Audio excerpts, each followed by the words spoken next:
أصحاب النبي أجاهد أنهم الرجشاء والكفار. أما بعد، فيا عباد الله اتقوا الله حق تقاته ولا تموتن إلا وأنتم مسلمون. الله أكبر، الله أكبر، الله أكبر ولله الحمد. Jamaah salat Idul Adha yang dimuliakan Allah Subhanahu wa taala. Puja dan puji syukur kita panjatkan kepada Allah Subhanahu wa taala yang telah memberikan kenikmatan kepada kita sangat banyak sehingga kita sendiri tidak akan mampu menghitung nikmat-nikmat itu. Karena dalam konteks nikmat, Allah Subhanahu wa taala tidak memerintahkan kita untuk menghitung tapi mensyukurinya. Salawat dan salam semoga selalu tercurah kepada Nabi kita Muhammad sallallahu alaihi wasallam beserta keluarga, sahabat dan para pengikut setia serta para penerus dakwanya hingga hari kiamat. Allahu Akbar, Allahu Akbar, Allahu Akbar walillahil hamd. Jemaah salat Idul Adha yang dimuliakan Allah. Tahun ini kita menyambut Idul Adha dengan sukacita. Banyak sekali peristiwa kelabu hadir sebelum datangnya hari besar ini. Bahkan bisa dibilang tragedinya sangat memilukan. Banyak orang merasakan suasana kelabu ini. Bahkan kita semua yang ada di Kabupaten Perigi Motong terkena kondisi wabah COVID-19 sampai hari ini belum juga mereda. Jangan sampai membuat umat Islam kehilangan kendali akal sehatnya. Semua yang terjadi di dunia ini tentu atas rencana dan ketentuan Sang Maha Kuasa. Karena umat Islam harus bijak dan senantiasa mengedepankan prasangka baik. Tentunya takdir Allah Subhanahu wa taala. Ini tidak boleh serta-merta menurunkan semangat spiritual kita sebagai umat Islam. Kita harus meyakini bahwa selalu ada hikmah besar yang terkandung dari setiap ketetapan yang diberikan olehnya. Apabila buat pelaksanaan ibadah haji, salat Idul Adha dan kurban dilaksanakan di tengah pandemi COVID-19 yang sampai saat ini belum ada tanda-tanda akan segera mereda. Ibadah pertama dan utama dalam Idul Adha adalah pelaksanaan ibadah haji. Akibat COVID-19 yang melabah di berbagai penjuru dunia, calon jamaah haji Indonesia tahun 2020 tidak memberangkatkan ke tanah suci Makkah. Hal ini dilakukan pemerintah untuk menjaga keselamatan jiwa jamaah dari tertular dan terpapar virus corona. Sehingga wajib kebijakan yang dikeluarkan oleh pemerintah saat ini sejalan dengan fikih Islam. Firman Allah dalam Quran Al-Anfal 6:46, wasbiru innallaha ma'as-sabirin. Bersabarlah kalian, sesungguhnya Allah bersama orang-orang yang sabar. Dan hari ini juga kita kembali diingatkan kepada kisah seorang Habibullah kekasih Allah, Nabi Ibrahim alaihissalam, yang Allah uji kecintaannya antara cintanya kepada keluarga Nabi Ismail alaihissalam dan Siti Hajar, dan cintanya kepada Allah. Alhamdulillah, cintanya kepada Allah melebihi dari segalanya. Hal ini membuat kita bahkan Nabi Muhammad SAW harus mengambil pelajaran darinya. Allah Subhanahu wa taala berfirman yang artinya, sesungguhnya telah ada contoh teladan yang baik bagimu pada Ibrahim dan orang-orang bersama dengan dia. Quran surah Al-Mumtahanah ayat 4. Allahu Akbar, Allahu Akbar,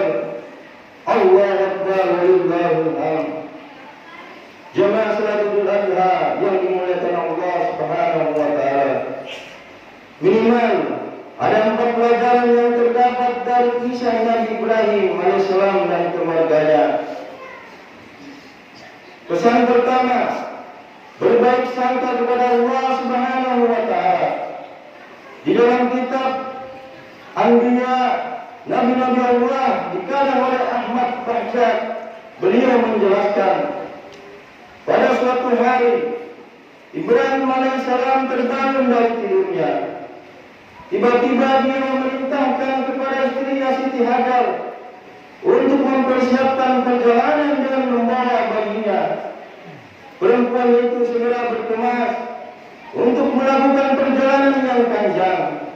Pada saat itu Nabi Ismail masih bayi.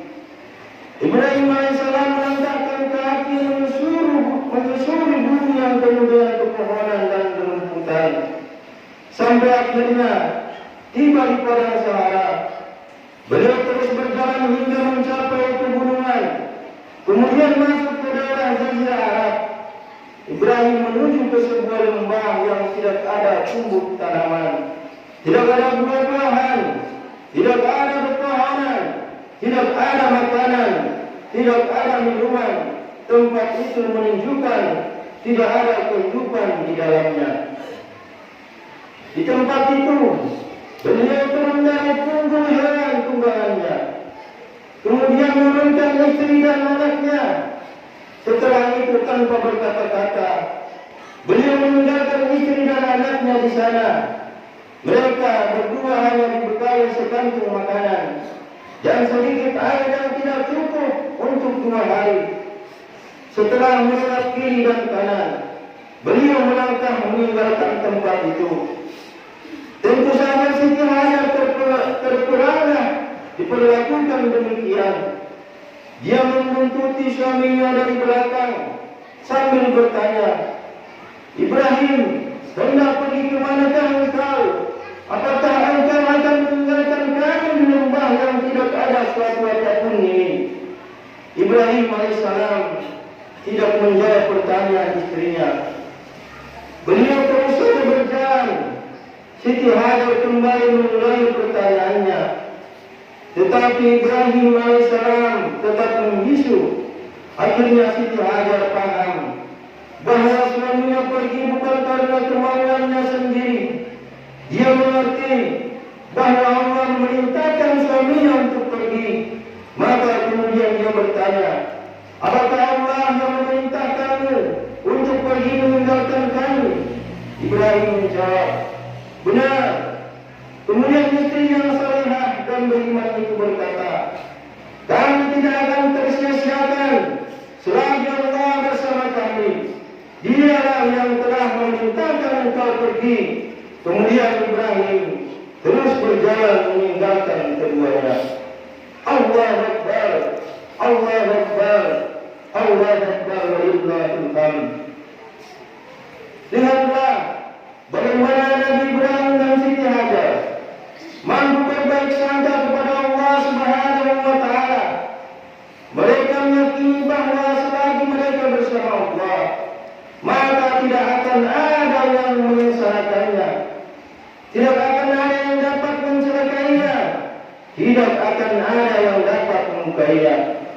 Bila kita lihat banyak manusia yang frustasi dalam kehidupan ini, atau banyaknya manusia sengsara bukan karena sedikitnya nikmat yang Allah berikan kepada mereka, akan tetapi karena sedikitnya berbaik sangka kepada kebaikan Allah.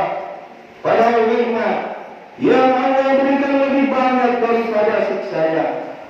Oleh karena itu kita harus berbaik sangka kepada Allah, karena Allah menjelaskan dalam hadis qudsi bahwa Dia sesuai prasangka hamba-Nya.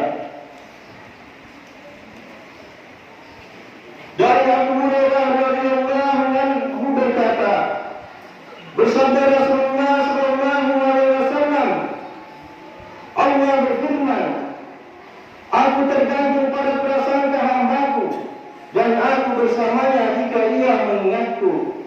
Jika ia mengingatku dalam jiwanya, maka aku mengingatnya dalam diriku. Dan jika ia mengingatku dalam lintasan pikirannya, niscaya aku akan mengingatnya dalam pikirannya, kebaikan darinya, amal-amalnya. Dan jika ia mendekat kepada aku setapak, maka aku akan mendekatkannya kepada aku seakta. Jika ia mendekat kepada aku seakta, maka aku akan mendekatkannya kepada aku sedepak. Dan jika ia mendatangiku dengan berjalan, maka aku akan menghampirinya dengan berlari. Hadis riwayat Bukhari dan Muslim. Manusia wajib berbaik sangka kepada Allah apapun keadaannya. Allah akan berbuat terhadap hambanya sesuai prasangkanya. Jika hamba itu bersangka baik, maka Allah akan memberikan keputusan yang baik untuknya. Jika hamba itu berbuat buruk sangka, maka berarti ia telah mengendaki keputusan yang buruk dari Allah untuknya.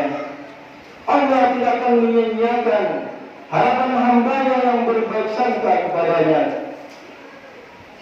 Seorang hamba yang bijak adalah mereka yang senantiasa berbaik sangka kepada Allah dalam setiap keadaan. Jika ia diberi kenikmatan, ia merasa bahwa hal ini adalah karunia dari Allah. Ia tidak merasa dimuliakan dengan kenikmatan duniawi. Jika ia diuji dengan penderitaan atau kekurangan, ia merasa bahwa Allah sedang mengujinya agar ia dapat meraih tempat yang mulia. Ia tidak berburuk sangka dengan menganggap Allah tidak adil atau Allah telah menghinakannya. Kita harus belajar kepada Siti Hajar. Walaupun dia seorang wanita yang baru mempunyai anak bayi, kemudian dia ditinggalkan suaminya di padang pasir yang gersang, tetapi dia yakin jika ini adalah perintah Allah, maka Allah tidak akan menyia-nyiakannya. Allah pasti akan membantunya. Kisah ini bukan hanya Siti Hajar saja. Kisah ini bukan untuk zaman itu saja, akan tetapi kisah ini akan terus berulang pada setiap zaman, bahwa Allah Subhanahu wa Ta'ala tidak akan menyia-nyiakan hambanya yang senantiasa berbaik sangka kepadanya dalam segala sesuatu. Allahu Akbar, Allahu Akbar, Allahu Akbar, Wallahul hamd. Pelajaran kedua, mencari rezeki yang halal. Setelah Ibrahim alaihissalam meninggalkan istri dan anaknya untuk kembali meneruskan perjuangannya berdakwah kepada Allah, Siti Hajar menyusui Ismail, sementara dia sendiri mulai merasa kehausan. Panas matahari saat itu menyengat, sehingga terasa begitu mengeringkan tenggorokan. Setelah 2 hari, air yang dibawa habis, air susunya pun kering. Siti Hajar dan Ismail mulai kehausan. Pada waktu yang bersamaan, makanan pun habis. Kegelisahan dan kekhawatiran membayangi Siti Hajar. Ismail mulai menangis karena kehausan. Kemudian sang ibu meninggalkannya sendirian untuk mencari air. Dengan berlari-lari kecil, dia sampai di kaki Bukit Safa. Kemudian dia naik ke atas bukit itu. Ditaruhnya kedua telapak tangannya di kening untuk melindungi pandangan matanya dari sinar matahari. Kemudian dia menengok ke sana kemari mencari sumur, manusia, kafilah atau berita. Namun tidak ada suatu pun yang tertangkap pandangan matanya. Maka dia bergegas turun dari Bukit Safa dan berlari-lari kecil sampai di Bukit Marwah. Dia naik ke atas bukit itu. Barangkali dari sana dia melihat seseorang, tetapi tidak ada seorang pun. Hajar turun dari Bukit Marwah untuk menengok bayinya. Dia mendapati Ismail terus menangis. Tampaknya sang bayi benar-benar kehausan melihat anaknya seperti itu. Dengan bingung kembali ke Bukit Safa dan naik ke atasnya. Kemudian dia ke Bukit Marwah dan naik ke atasnya. Siti Hajar bolak-balik antara dua bukit Safa dan Marwah sebanyak 7 kali. Allahu Akbar, Allahu Akbar, Allahu Akbar, walillahil hamd. Jemaah salat Idul Adha yang dimuliakan Allah Subhanahu wa taala. Ada rahasia yang jarang dikupas dari kejadian ini, yaitu kesungguhan Siti Hajar dalam mencari air, dikeluarkan segala tenaganya, bolak-balik dari Safa dan Marwah. Walaupun bolak-balik dari Safa dan Marwah belum mendapatkan air, dia terus berusaha. Walaupun akhirnya air itu ada di dekat anaknya sendiri. Ini memberikan pelajaran kepada kita untuk bersungguh-sungguh dalam menjemput rezeki dengan meluangkan segala kemampuan yang kita miliki. Karena kita diperintahkan bukan cuma melihat hasil, tapi juga usaha dan tenaga yang kita keluarkan. Rasulullah SAW sangat mencintai orang-orang yang bekerja keras. Diriwayatkan bahwa suatu ketika Rasulullah berjumpa dengan Sa'ad bin Mu'adz al-Ansari. Ketika itu Rasulullah SAW melihat tangan Sa'ad yang melepuh, kulitnya gosong kehitaman seperti lama terpanggang matahari. Rasulullah bertanya, "Kenapa tanganmu wahai sahabat?"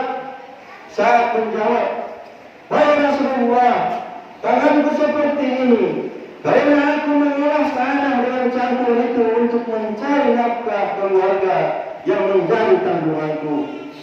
Seketika itu Rasulullah mengambil tangan Sa'ad dan menciumnya seraya berkata, "Inilah tangan yang tidak pernah tersentuh api neraka." Hikmah dari kisah ini yaitu terdapat tanggung jawab seorang Sa'ad bin Mu'adz al-Ansari dalam menafkahkan anak dan istrinya melalui rezeki yang halal. Tangannya yang semata-mata berada di jalan Allah Subhanahu wa taala dengan penuh keikhlasan dalam menjalankan amanah. Sesungguhnya Allah mencintai seorang mukmin yang giat bekerja. Hadis riwayat Tabrani. Rasulullah SAW bersabda, "Tidaklah sekali-kali seorang itu makan makanan lebih baik daripada apa yang dimakan dari hasil jerih payahnya sendiri." Dan Nabi Daud alaihissalam itu makan dari hasil jerih payahnya sendiri. Hadis riwayat Bukhari. Bahkan Allah Subhanahu wa taala berfirman, "Apabila telah ditunaikan salat, maka bertebaranlah kamu di muka bumi dan carilah karunia Allah dan ingatlah Allah banyak-banyak supaya kamu beruntung." Quran surah Al-Jumu'ah ayat 10. Ayat ini memotivasi kita untuk bekerja keras setelah melaksanakan salat, karena dengan bekerja kita akan mendapatkan rezeki yang halal. Allahu Akbar, Allahu Akbar, Allahu Akbar, walillahil hamd. Jemaah salat Idul Adha yang dimuliakan Allah, berhati-hatilah terhadap barang haram yang masuk ke tubuh kita, karena tidaklah tubuh yang dalamnya ada barang haram kecuali neraka adalah lebih berhak untuk menjadi tempat kembalinya. Rasulullah SAW, "Wahai Sa'ad, berikanlah makananmu, niscaya kamu menjadi orang yang terkandung doanya. Demi yang jiwanya Muhammad dalam genggamannya, sesungguhnya seorang hamba melontarkan sesuatu makanan yang haram ke dalam perut, maka tidak akan diterima amal kebaikannya selama 40 hari. Siapapun yang dagingnya tumbuh dari haram, maka api neraka lebih layak membakarnya." Hadis surat At-Tabrani. Dan juga ketika tubuh termasuki dengan barang haram, maka selama 40 hari amal ibadahnya tidak diterima Allah, akan tetapi dosa-dosa yang diperbuatnya dicatat oleh malaikat Allah. Allahu Akbar, Allahu Akbar, Allahu Akbar, walillahil hamd. Pelajaran yang ketiga, berkorban untuk Allah Subhanahu wa taala. Ketika Ismail bertambah besar, hati Ibrahim bertambah kuat kepada putranya, tidak mengharamkan karena Ismail hadir dikala usia Nabi Ibrahim sudah tua. Itulah sebabnya beliau sangat mencintainya. Namun Allah hendak menguji kecintaan Ibrahim alaihissalam dengan ujian yang besar disebabkan cintanya itu. Maka tatkala anak itu sampai pada umur sanggup berusaha bersama-sama Ibrahim berkata, "Hai anakku, sesungguhnya aku melihat dalam mimpi bahwa aku menyembelihmu, maka pikirkanlah apa pendapatmu." Ia menjawab, "Wahai bapakku, kerjakanlah apa yang diperintahkan kepadamu. Insya Allah kamu akan mendapatiku termasuk orang-orang yang sabar." Quran surah As-Saffat ayat 102. Ketika keduanya siap untuk melaksanakan perintah Allah, Iblis datang menggoda sang ayah, sang ibu dan sang anak silih berganti. Akan tetapi Nabi Ibrahim, Siti Hajar, dan Nabi Ismail tidak tergoyah oleh bujuk rayu iblis yang menggoda agar membatalkan niatnya. Bahkan Siti Hajar pun mengatakan, "Jika memang benar perintah Allah, aku pun siap untuk disembelih sebagai gantinya Ismail." Mereka melempar iblis dengan batu, mengusirnya pergi, dan iblis pun lari tunggang langgang. Dan ini kemudian menjadi salah satu rangkaian ibadah haji, yakni melempar jumrah ula, wusta dan aqabah yang dilaksanakan di Mina. Hadirin jemaah keluarga rahimakumullah. Setelah sampai di suatu tempat dalam keadaan tenang, Ismail berkata kepada ayahnya, "Ayah, kuharap kaki dan tanganku diikat supaya aku tidak dapat bergerak leluasa sehingga menyusahkan ayah.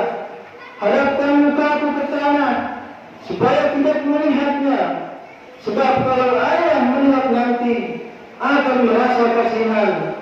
Lepaskanlah bajuku agar tidak terkena darah yang nantinya menimbulkan kenangan yang menyedihkan.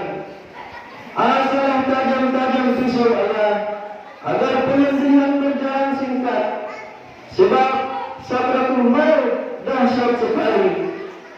Berikan bajuku kepada ibu untuk kenang-kenangan, serta sampaikan salamku kepadanya supaya dia tetap sabar. Saya dilindungi Allah Subhanahu wa Ta'ala. Jangan cerita bagaimana ayah mengikat tanganku. Jangan izinkan anak-anak sebalaku datang ke rumah agar kesedihan ibu tidak terulang kembali. Dan apabila ayah melihat anak-anak sebalaku, janganlah terlampau jauh untuk diperhatikan. Nanti ayah akan bersedih." Nabi Ibrahim menjawab, "Baiklah anakku, Allah Subhanahu wa Ta'ala akan menolongmu." Setelah Ismail putra tercinta diterentangkan di atas sebuah batu dan pisau pun diletakkan di atas lehernya, Ibrahim pun menyembelih dengan menikam pisau itu kuat-kuat, namun tidak makan, bahkan tergores pun tidak. Pada saat itu Allah Subhanahu wa Ta'ala membuka dinding yang menghalangi pandangan malaikat di langit dan di bumi. Mereka tunduk dan sujud kepada Allah Subhanahu wa Ta'ala, takjub menyaksikan keduanya. "Lihatlah hamba-Ku itu, rela dan senang hati membeli anaknya sendiri dengan pisau, karena semata-mata untuk memperoleh keridhaan-Ku." Sementara itu Ismail pun berkata, "Ayah, bukalah ikatan kaki dan tanganku agar Allah Subhanahu wa Ta'ala tidak melihatku dalam keadaan terpaksa, dan letakkanlah pisau itu di leherku supaya mereka menyaksikan putra Halilullah Ibrahim takkan patuh kepada perintahnya." Ibrahim mengabulkannya, lantas membuka ikatan dan menekan pisau itu ke lehernya kuat-kuat. Namun lehernya tidak apa-apa. Bahkan bila ditekan, pisau itu berbalik, yang tajam berada di bagian atas. Ibrahim mencoba memotongkan pisau itu ke sebuah batu. Ternyata batu yang keras itu terbelah. Wahai pisau, engkau sanggup membelah batu, tapi kenapa tidak sanggup memotong leher anakku Ismail, kata Ibrahim. Dengan izin Allah Subhanahu wa Ta'ala, pisau itu menjawab, engkau Ibrahim katakan potonglah, tapi Allah mengatakan jangan potong. Mana mungkin aku memenuhi perintahmu wahai Ibrahim, jika akibatnya akan durhaka kepada Allah Subhanahu wa Ta'ala. Dan pada saat itu Allah Subhanahu wa Ta'ala memerintahkan Jibril untuk mengambil seekor kibas dari surga sebagai gantinya, dan Allah Subhanahu wa Ta'ala bersuruh dengan firman-Nya, menyuruh menghentikan perbuatannya, tidak usah diteruskan pengorbanan terhadap anakmu. Allah telah meridai ayah dan anaknya, memasrahkan tawakal mereka sebagai imbalan keikhlasan. Allah mencukupkan dengan penyembelihan seekor kambing sebagai korban, sebagaimana diterangkan dalam Al-Quran surah As-Saffat ayat 107-110. Wa qadainahu bijilin azim, dan kami tebus anak itu dengan seekor sesembelihan yang besar. Wa tarakna alaihi fil akhirin, kami abadikan untuk Ibrahim ujian yang baik di kalangan orang-orang yang datang kemudian. Selamun ala Ibrahim, yaitu kesejahteraan semoga dilimpahkan kepada Nabi Ibrahim. Kadzalika najzil muhsinin, demikianlah kami memberi balasan kepada orang-orang yang berbuat baik. Menyaksikan tragedi penyembelihan yang tidak ada bandingannya dalam sejarah umat manusia itu. Malaikat Jibril menyaksikan ketaatan keduanya setelah kembali dari surga dengan membawa seekor kambing. Kagumlah ia seraya terlontar darinya satu ungkapan, Allahu Akbar, Allahu Akbar, Allahu Akbar. Nabi Ibrahim menyambutnya, La ilaha illallah, Allahu Akbar, yang kemudian disambung oleh Nabi Ismail alaihissalam, Allahu Akbar, walillahul hamd. Jamaah salatul adha yang dimuliakan Allah Subhanahu wa Ta'ala, sadarkah kita bahwa saat ini kita sedang diajari oleh seorang anak dan ayahnya tentang makna pengorbanan kepada Allah dalam segala hal di kehidupan ini. Kata kurban dalam bahasa Arab berarti mendekatkan diri. Dalam fikih Islam dikenal dengan istilah udhiyah. Sebagian ulama mengistilahkannya an-nahar, sebagaimana dimaksud dalam Quran surah Al-Kautsar, fasalli lirabbika wanhar, inna syani'aka huwal abtar. Maka dirikanlah salat karena Tuhanmu dan berkorbanlah. Akan tetapi pengertian korban bukan sekedar menyembelih binatang korban dan dagingnya kemudian disedekahkan kepada fakir miskin. Akan tetapi secara filosofis makna korban meliputi aspek yang lebih luas dalam konteks sejarah, di mana umat Islam menghadapi berbagai cobaan. Makna pengorbanan amat luas dan mendalam. Sejarah para nabi, misalnya Nabi Muhammad SAW dan para sahabat yang berjuang menegakkan Islam di muka bumi ini, memerlukan pengorbanan. Sikap Nabi dan para sahabat itu ternyata harus dibayar dengan pengorbanan yang teramat berat yang diderita oleh umat Islam di Makkah ketika itu. Umat Islam disiksa, ditindas, dan dideret tindakan keji lainnya dan kaum kafir Quraisy. Rasulullah pernah ditimpuk dengan batu penduduk Taif, dianiaya oleh Muhammad ketika leher beliau dicekik dengan usus unta. Abu Lahab dan Abu Jahal memperlakukan beliau dengan kasar dan kejam. Para sahabat seperti Bilal bin Rabah ditindih dengan batu besar yang panas di tengah melaksanakan terik matahari. Yasir dibantai dan seorang ibu yang bernama Sumayyah ditusuk kemaluannya beliau dengan sebatang tombak. Na'udzubillah min dzalik. Tak hanya itu, umat Islam di Mekah ketika itu juga diboikot untuk tidak mengadakan transaksi dagang. Akibatnya, bagaimana lapar dan menderitanya keluarga Rasulullah SAW. Saat-saat diboikot oleh musyrikin Quraisy, hingga beliau sekeluarga terpaksa memakan kulit kayu dan daun-daun kering. Allahu Akbar, Allahu Akbar, Allahu Akbar, walillahil hamd. Jemaah salatul berada yang dimuliakan Allah Subhanahu wa taala. Pelajaran keempat dari keluarga Nabi Ibrahim alaihissalam. Nabi Ismail tidak akan menjadi anak yang penyabar jika tidak mendapat pendidikan dari ibunya, dan Siti Hajar tidak akan menjadi seorang yang penyabar jika tidak dididik oleh Nabi Ibrahim alaihissalam, dan Nabi Ibrahim alaihissalam tidak akan dapat sabar jika tidak dididik dari Allah Subhanahu wa taala melalui wahyunya.